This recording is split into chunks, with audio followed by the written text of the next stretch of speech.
பொங்கல் பண்டிகையும் மற்றும் தமிழ் புத்தாண்டு வாழ்த்துக்களையும் தெரிவித்துக் கொள்கிறேன். பாடகன் கிராமத்தில் ஒரு சிறப்பானது ஒரு தமிழர் பண்பாட்டு பண்டிகையை கொண்டாடி கொண்டிருக்கும் மாலை வேளையில்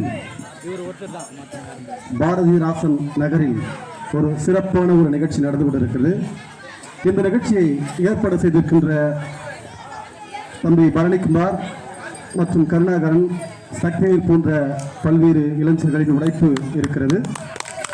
இது தனிப்பட்ட நபரின் உழைப்பில் அனைவருக்கும் பொதுவானது.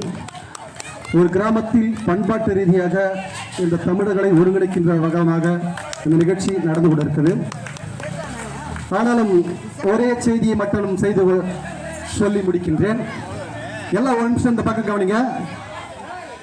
எல்லா ஒரு நிமிஷம் இந்த பக்கம் திரும்பி பாருங்கப்பா. எல்லா ஒரு நிமிஷம் ஒரே ஒரு முக்கியமான செய்தி. நான் ஒரு மேடையில் ஏற்கனவே ஒரு மேடையில் பேசிக்கிட்டே இருந்தேன். எல்லாரும் எழுந்து வீட்டுக்கு போயிட்டேன்ட்டாங்க. ஒரே ஒரு தம்பி மட்டும் ரொம்ப நேரம் கேட்டுக்கிட்டு என் பேச்ச.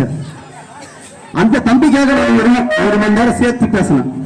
கடைசியா நிகழ்ச்சி முடிஞ்ச அந்த தம்பிக்கிட்ட கேட்டேன், என்னப்பா எல்லாம் எழுந்து போயிட்டாங்களே, நீ மட்டும் கேட்டுக்கிட்டு இருக்கேன்னு. அந்த அளவுக்கு நான் பேசுறது உனக்கு இனிமே இருந்ததா? ஆடா நீ வேறையா, அந்த நிகழ்ச்சி டேபிள்ல போடுகிற டவுல் எங்குது, நிகழ்ச்சி முடிஞ்ச அந்த டவுல் எடுத்துட்டு வர சொல்லி அம்மா சொல்லிச்சு, நீ வேற ஒரு மணி நேரம் சேர்த்து பேசிக்கிட்டு இருக்கேன்னு சொல்லிட்டு சொன்னான். அதை போன்று ஒரு நிகழ்ச்சி தொடங்கும் போது எப்படி உற்சாகம் இருக்கிறதோ முடிகிற வரைக்கும் அந்த உற்சாகம் இருக்கணும். ஆனா வேடிக்கை மட்டும் செய்து கொண்டிருக்க நாம ஒரு சில விஷயங்களை மறந்துடுறோம்.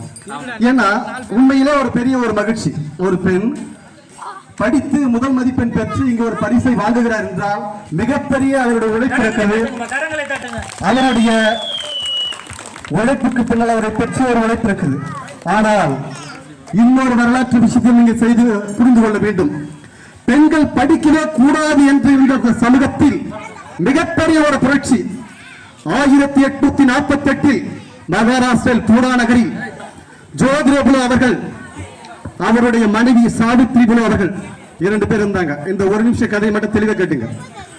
அந்த காலத்தில் பெண்கள் படித்தால் பெண்களுடைய கணவன் சாப்பிடும் போது அந்த உணவு புழுவாக மாறிவிடும் என்ற ஒரு இந்து மத ஒரு கோட்பாடு இங்கு திணிக்கப்பட்டிருக்கிறது.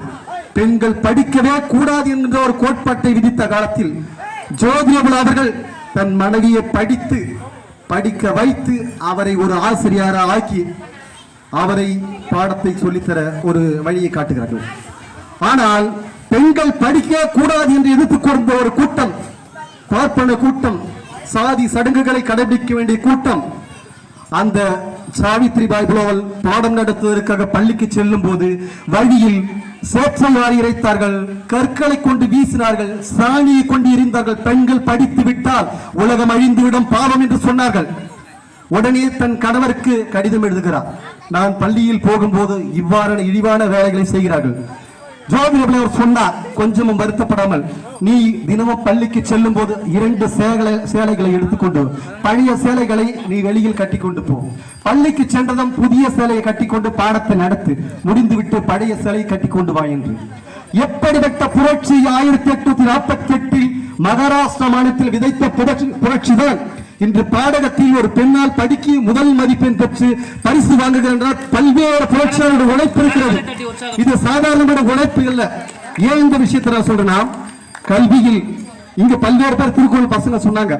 உண்மையில் எனக்கு 1330 திருக்குறள் பிடித்த திருக்குறள் பாத்தீங்கன்னா, கற்கை நன்றே கற்க நன்றே பிச்சை புகினும் கற்கை நன்றே. கல்வி என்பது முக்கியமானது, மனிதனுக்கு பிச்சை எடுத்தாவது கற்றுக்கொள்கின்றதா வள்ளுவர் அந்த வார்த்தையை சொல்றார். அப்படி ஒரு திருக்குறள் வழியாக இந்த சமூகத்தை மாற்றுவதற்கான ஒரே கேடயம் கல்வி மட்டும்தான். அந்த கல்வியால தான் இன்னைக்கு உலக புரட்சியாளர் அம்பேத்கருடைய கல்வியால் இன்னைக்கு இந்த சமூகத்தை மாற்றி இருக்குது. அந்த அடிப்படையில் நீங்கள் அனைவரும் பொங்கல் பண்டிகை கொண்டாடிட்டு, நான் வரும்போது என்ன நினைச்சிட்டு வந்தேன்னா, ஒரு அரை மணி நேரம் உங்களை காமெடியோட நிறைய விஷயங்களை பேசுவோம், ரொம்ப ஜாலியா பொங்கல் டைம் தானே, பண்பாட்டு நிறைய விஷயங்கள் பேச நினைச்சேன். ஆனா இங்க டைமும் பணியினுடைய சூழ்நிலையும் செட் ஆகல. இங்கே பல்வேறு ஆளுமைகள் மேடையில் வந்திருக்காங்க, அவர்களும் பேசணும்னு நேரம் இருக்கு. ஆகவே இன்னும் பனி டைம்ல நான் 1 மணி நேரம் கூட மற்ற நிகழ்ச்சி வரேன். கண்டிப்பா நான் பேச நிகழ்ச்சி நிறைய யோசிச்சுட்டு இருந்தேன், இந்த மக்களுக்கு நிறைய விஷயங்கள் பேசணும், அது நேரம் இல்லாத ஒரு காரணத்தால் பேச முடியல.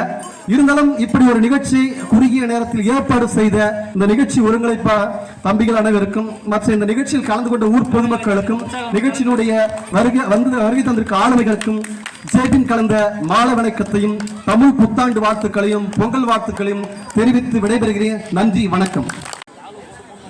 பாட்டு ஒன்று பாடணும்னு சொல்றாங்க. பாடல் பாட வேண்டிய சூழ்நிலை இல்லை. இருந்தாலும் பெண்கள் நிறைய இருக்கீங்க. இந்த டைம்ல புரட்சியாளர் பத்தி ஒரே ஒரு பாடல். விடுதலை முகவரியே வீரத்தின் விளை நிலமே, விடுதலை முகவரியே வீரத்தின் விளை நிலமே, அறிவின் சிகரமே அரசியல் மேதையே அண்ணலே அம்பேத்கரே, எங்கள் அண்ணலே அம்பேத்கரே, விடுதலை முகவரியே வீரத்தின் விளை நிலமே. தலித்து மக்களின் தன்மான வாழ்வு தலை நிமிரும் வரை குரல் கொடுத்தார். தலித்து மக்களின் தன்மான வாழ்வு தலை நிமிரும் வரை குரல் கொடுத்தார். தனிவக்கு உரிமையும் தனித்த வாழிடமும் அவசியம் வேண்டும் என்றார். ஆதிக்கத்தை உடைத்தெறிய அரசியல் அதிகாரம் தீர்வு என்றார். அடிமை விலங்கை உடைத்தார். பெண்களின் அழுகுரலை தடுத்தார். விடுதலை முகவரியே வீரத்தின் விளை நிலமே, அறிவின் சிகரமே அரசியல் மேதையே அண்ணலே அம்பேத்கரே, எங்கள் அண்ணலே அம்பேத்கரே. சாதி தீண்டாமை நாட்டில் ஒழியாமல் விடுதலை இல்லை என்றார். சாதி தீண்டாமை நாட்டில் ஒழியாமல் விடுதலை இல்லை என்றார்.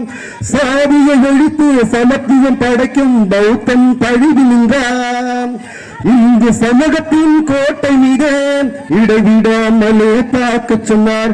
புனிதங்களை போற்றும் படுநூலை குழி தோண்டி சுட்டெரித்தான்.